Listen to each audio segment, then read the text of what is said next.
Makaigan sa disgrasya na uwi ang outing ng isang mag-anak matapos pasukin ng tubig at lumubog ang sinasakyang bangka sa Pampanga River kahapon. Dalawang nailigtas habang 5 pa ang pinaghahanap.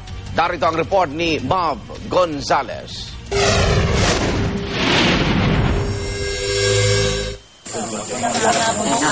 Ang dapat sana'y masayang bakasyon, nauwi sa disgrasya habang namabangka kasi sa Pampanga River kahapon.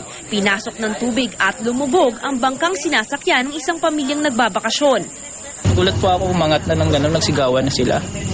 Nakita ko na po, napuno na yung bangka namin, sabay lubog. Nagsigawan na po kami ron at tumulong. Marami na pong tao doon sa kabila, wala naman po talagang tumulong sa amin.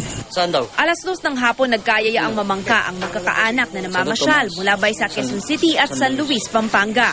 Tatawid po kami para mag-swimming sa kabilang parte ng ilog. Alam naman po namin na ligtas kasi ilang beses na rin po nagpunta rito yung tito ko na tapos ganun po yung ginagawa, nanghiram ng bangka. Ngunit sa lakas ng agos, pinasok ng tubig ang bangkang sinasakyan ng grupo.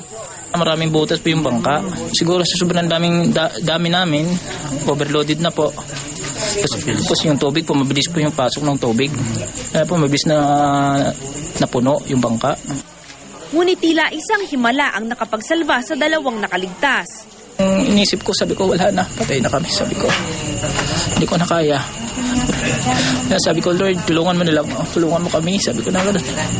Maya may water liling parating. Kaya inipon ko yung water lily. Buti naman may plastic sa loob. Nakabuhol siya ng gano'n. Nakatulong rin po. Yun inipon ko. Sinamba ko yung pamangkin ko ron. Na-rescue ang magkyuhing sina Michael Galarido at Leonard Cheza ng isang dumadaang bangka sa ilog. Ngunit ang 5 pa, kabilang ang 3 bata, patuloy pa rin pinaghahanap ng rescuers. Kabilang dito si Nigel Lucero, 9 na taong gulang.